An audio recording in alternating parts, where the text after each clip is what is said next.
Humans of the cardboard, welcome back to Just Nuts, guys. Moving forward with news, we've got the final structure deck support card for the Jack Atlas or Red Dragon Archfiend structure deck, dropping in just a couple days in the OCG. I believe it's just later this week, Friday or Saturday, I think, is when they officially have this product to them, which is very cool. Listen, it's a fun one. This is definitely a little more anime driven. I almost put this structure deck in a little bit closer to a class of like the Cyber Dark structure deck, where it's cool. There's definitely some stuff that allows them to play in modern day Yu-Gi-Oh! Definitely some stuff, but as far as like true high-end competitive levels, it just doesn't have the gusto there. But there's still some really cool stuff for the most part.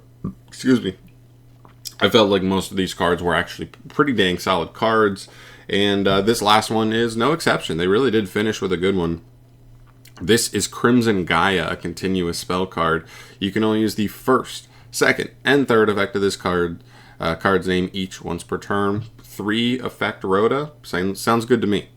During your main phase, you can add 1 Red Dragon Archfiend or 1 card that mentions it, except Crimson Gaia, from your deck or graveyard to your hand. That's very interesting. Technically, you can add a Red Dragon Archfiend from your graveyard back to your extra deck this way, I'm pretty sure. So that's kind of funny, or any of the other ones that have it in its name from the extra deck. But normally, my guess is you're getting one of 3 main targets. Soul Resonator is the new Resonator that's like the new best starting normal summon for the deck. It's pretty good. Vision Resonator is one of the best extenders now for the deck. It is an extender plus another search. Or it's probably something like, what's that card called? Red Zone, the new trap card for the archetype. That's actually pretty powerful. I mean, it's a pop, and it's like a summon from Banish, like every single turn as a continuous trap, which does give the deck the ability to grind, which is kind of cool. So that's listen, it's Rhoda. I mean, it's just good. That's no ifs, ands, or buts about it. It's consistency. It is versatility in getting starters / extenders or utility spells and traps. It's pretty good. Second effect, when your Red Dragon Archfiend declares an attack, keep in mind there are other monsters in the archetype that count as Red Dragon Archfiend on the field.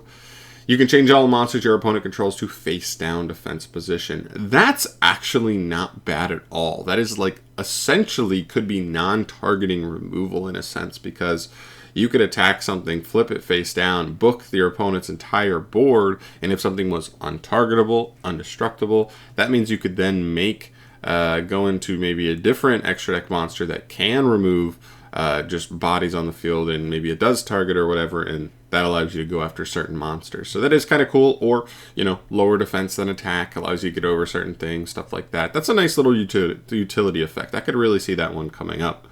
And the third effect, if a monster or monsters on the field is destroyed by battle or card effect, this is either player, by the way. That is your monsters or your opponents. Just anything gets destroyed. Special summon a Red Dragon Archfiend from your graveyard.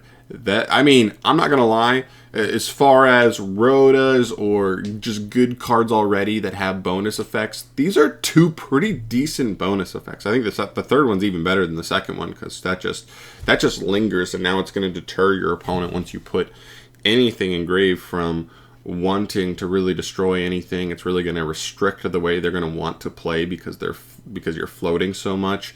This card almost reminds me of the Pirelli continuous spell, in that they get their search initially, and that one's probably I'm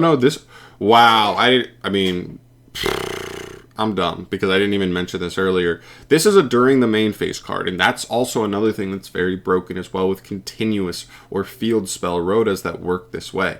This is just during main phase. This is every single turn, search a new Red Dragon Archfiend card. Same thing with the Pirelli continuous spell. Same thing with the Eldritch continuous spell. Those cards are really scary, because not only do they start their plays, and it's a 1-card starter, all that stuff, but then if you do not answer those cards, they are immediate follow-up.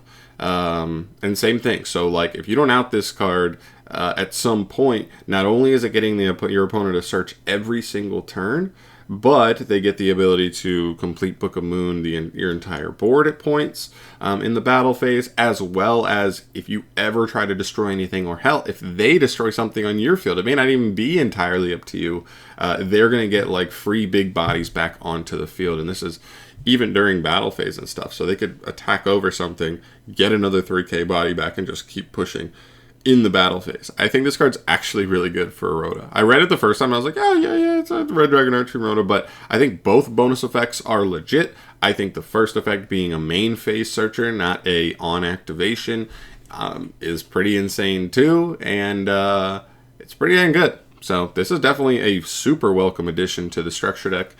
Again, like I said at the beginning, I think some of this stuff is nice. I probably land in the thought process of this stuff is nice, but it's probably not going to be good enough to actually be a good enough competitive deck. But I'm definitely open to being proven wrong. I really think the trap is pretty powerful. I think they have some of those extra deck cards, and even generic extra deck monsters that, oh, when they're summoned, they get you another body out, and you're able to synchro climb really easily. The question is starters, extenders, ratios, consistency, the ability to play into interruption, really the nitty gritty stuff of the competitive scene, not just, oh, on unstopped, what is your turn one board? Oh, in a perfect world, like what are your best interruptions, stuff like that. It's really like the in-between stuff that I'm worried about. But I'm curious to see where it ends up. So if you've been following this and you've been testing any of this stuff, I've been keeping track of what's been coming out, but I haven't been testing anything. Let me know your thoughts down below. Where do you think this deck can land in the competitive scene? Do you think it's actually going to have a chance? Is this just going to be more of like a local fun deck? Could it actually top a regional, or is it even higher than that? Let me know your guys' thoughts down below on that. But I'm out of here for today. That is finalizing this structure deck, which means hopefully sooner rather than later we should start getting reveals for the Fire King structure deck. I'm very excited to see what comes from that. Right in the middle of Age of Overlord reveals, and we should be getting not Wild Survivors. What's the new one? Oh man, I always flow up the names. The new deck build pack. We have the 3 artworks. They look pretty cool. I'm excited to see what they do.